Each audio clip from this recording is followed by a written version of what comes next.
Hi, you find yourself lost in Irvingland. Last time, the Robinson family took shelter from a lightning storm in what appears to be an abandoned underground city. Turns out it's a catacomb, a sort of burial city. The three kids in Major West got separated from the parents and wound up trapped in a funereal chamber. There's a humanoid mummy in there that they don't have time to examine because, beside being stuck in there with no way out, the whole place has started shaking. It's a planetquake. Everyone, including the robot, insists on calling it an earthquake even though they're not on Earth. And no, you may not name this planet Earth Junior just so you can call it an earthquake. Major West managed to cut one of the blocks out of the door with his laser pistol and create an opening just as the parents found them.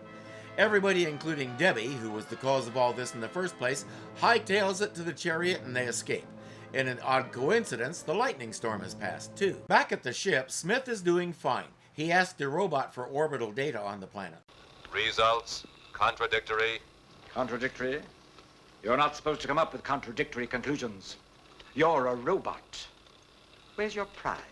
The function of any computer is to draw conclusions from provided data. If conclusions are contradictory, provided data is at fault. Ever hear the expression garbage in, garbage out? The data shows that the planet has an impossible orbit, but Smith has a more immediate problem. Do you realize that unless I get some heat somewhere, I'll freeze to death?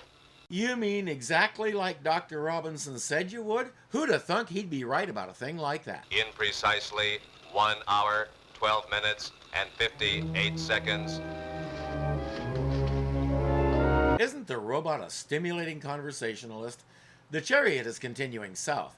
Dr. Robinson told Don to go by way of the inland sea so they could avoid the Giants Valley. We saw how well that worked out.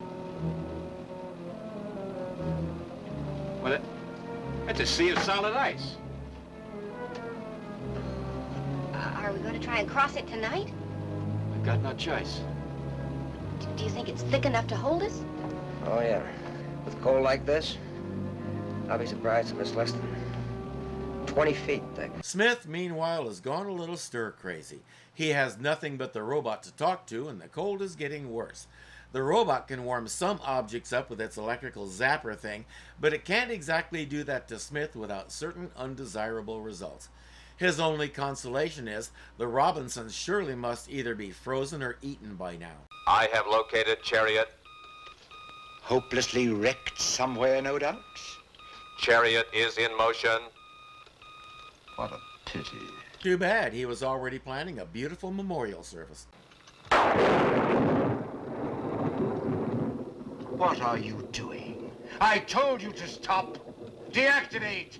Cease. He really can't tell the difference between the robot's electrical bolts and a thunderstorm? That is not of my making. An awesome display. Mother Nature at her mightiest. Unfortunately, the Robinsons will have to enjoy it at closer quarters. Sometime later, the robot reports that the temperature is rising again. But why? What's the reason? Data on the orbit of this planet.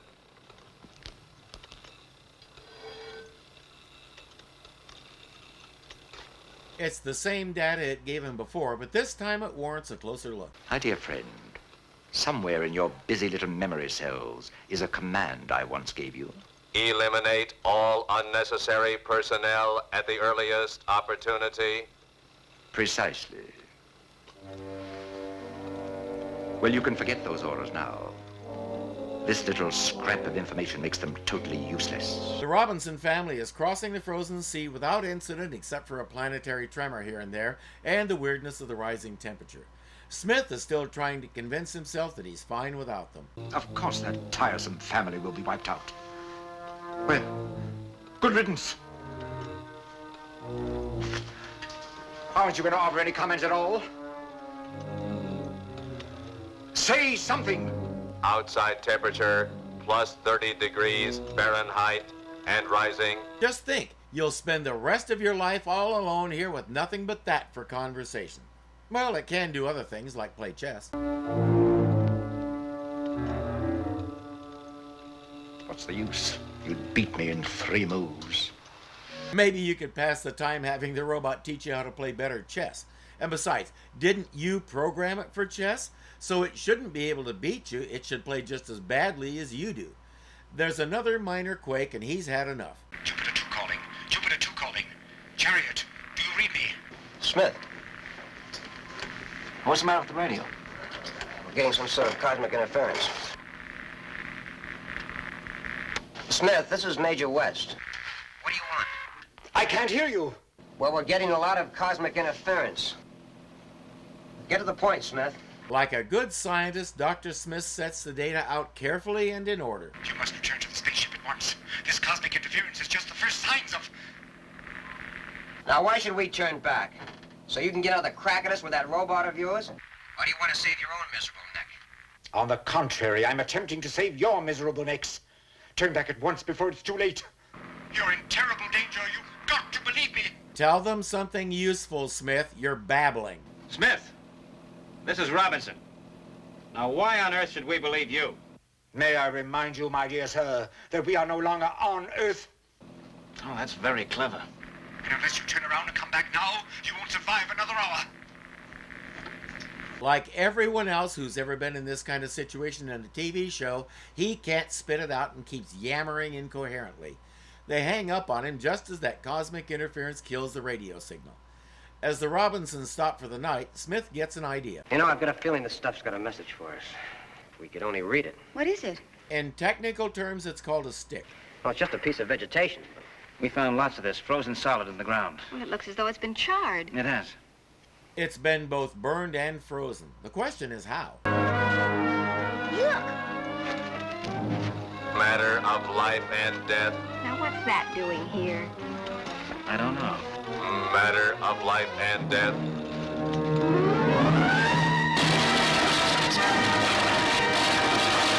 Will is furious. He'd punch Don in the nose if he could reach it. Well, listen, every time Smith turns that robot loose, it spells trouble.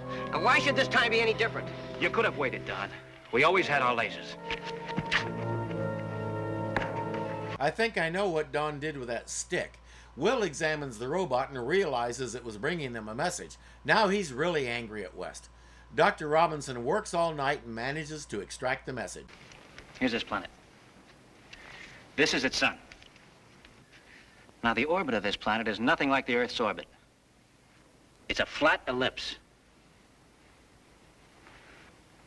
And the sun isn't in the center. It's over here on this leg. Then we must have been at this end away from the sun. That means we're heading back in close to it now. Is that what Dr. Smith tried to warn us about? That's right, Will. It has an orbit more like a comet does in our solar system. Most of the comets we know about have that kind of orbit, sort of like a yo-yo where your hand is the sun and the yo-yo body is the comet, or in this case, the planet. It goes spinning away to the end of its ellipse, then the string, gravity, pulls it back and the cycle repeats. And now that you've had the extreme cold at the far end of its orbit, you get to experience the extreme hot end. I hope you brought some SPF 38 million sunscreen. Do you mean to say you're going to pay any attention to what Smith says after all he's done? Who cares what he's done? These are facts. Are they? The man's a pathological liar. Now, what makes you think he's suddenly reformed? Do you think he'd lift a finger to save our lives? The robot is here with the message, isn't it? Well, you're close enough. Can you pull that stick out? Now, we were headed south. I say we keep going that way. And you're in no position to give orders. Oh, but you are. It's too bad there isn't judgment to go along with that self-confidence. Now, that's enough out of you.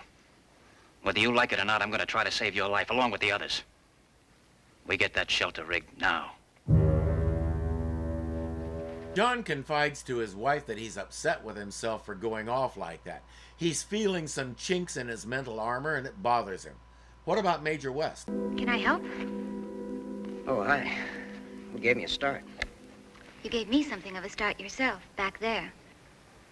Like father, like daughter. Now it's your turn, is that it? She's fairly intimate with him. Maybe she can reach that stick. You were the one who started everything.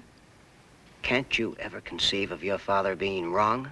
Of course, only this time I don't think he is. Oh, I see. Now you're the ultimate computer. All the answers at your fingertips, huh? Or not. He's way too fond of it right now. They both storm off. I don't think he'll be kissing her hand again anytime soon. The shelter is up and they have the sunshield blankets for everyone to hide under until the worst of it passes, if they can get under them.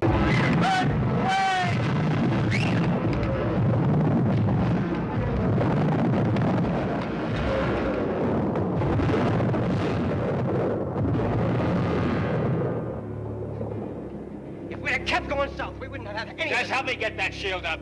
Time and place, Don. This isn't it.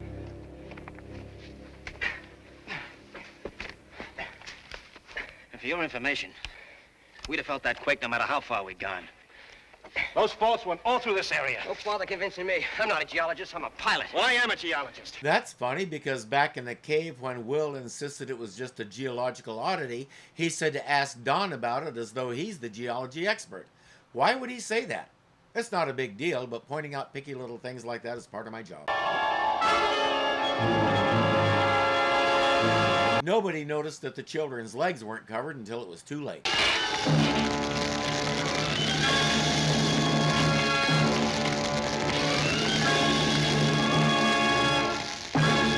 Fortunately, once their legs had burned off, they were now fully covered, as you can see.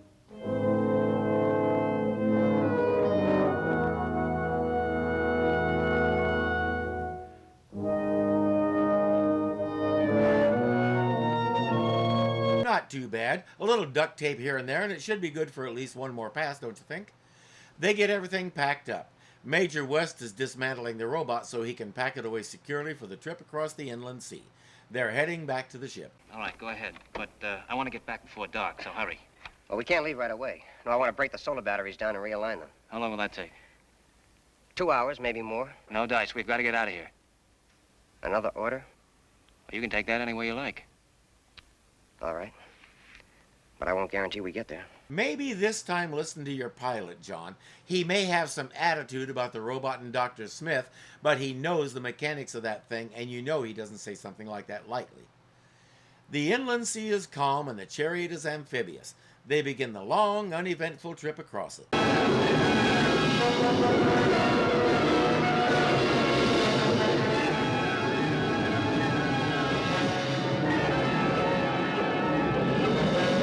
Uneventful may not have been the right word. What's wrong? It won't respond.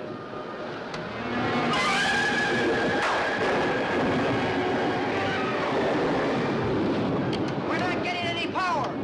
Must be a loose connection to the solar batteries. At least Major West is decent enough not to say I told you so. He's going outside to fix it.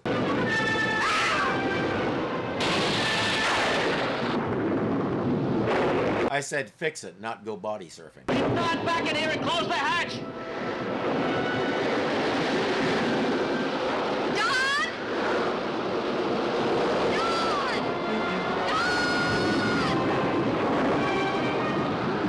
Don! He's gone! He's hanging on to the side. That chariot is glass all around. Why can't they see him? The drapes are even open. He manages to pull himself up and they get him back inside. Of course, if they killed him off, they'd have to completely redo the credits. It is pretty intense and good watching.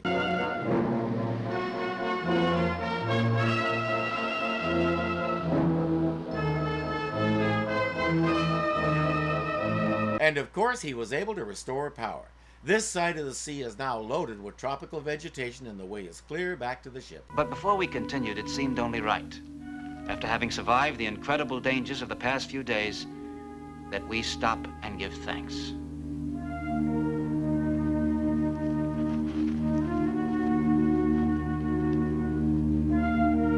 I'm not sure you could get away with that today. And I like how Don, as a soldier, stands in a deferential position rather than kneeling. It's even possible he doesn't share whatever beliefs the Robinsons are expressing, but he'll show respect. It's what honorable people do. I guess I owe you an apology. What for? You know what for. If I'd have allowed you to realign those solar batteries. Forget it. We got back, didn't we? Sure, we got back. That's also a thing honorable people do. They apologize when they're wrong and they let things go. You two aren't angry anymore? Now, do I look angry? No. Don, you nearly got killed back there. Was it because my dad wouldn't let you realign the batteries? Now, where did you get an idea like that? Hmm? No, it's just what I said. A loose connection. Oh, then my dad was right? He's the boss, isn't he? Yeah. So's that. You don't talk a man down, even mildly, to his children. Judy doesn't need to play the field. She's got a great catch right there. Be it ever so humble, there's no place like home. He's so happy to see them, he's serenading them. And I guess somebody put the robot back together. Da-da-dum.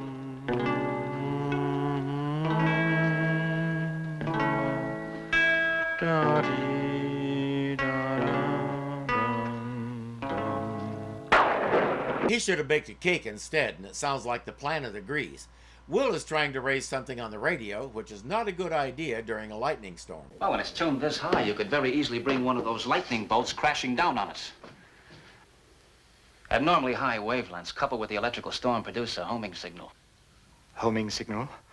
And anything out there could home in on us? Anything at all? Now Smith is seeing rogue missiles, evil aliens, and Marvin the Martian coming to get him following that signal. Well, in that case, Dr. Smith, might I suggest that you man your post throughout the night? Because I'm going to bed. There! There! You wouldn't believe me, but there it is! It's a missile, and it's headed straight for us. Don't you hate it when Dr. Smith is right?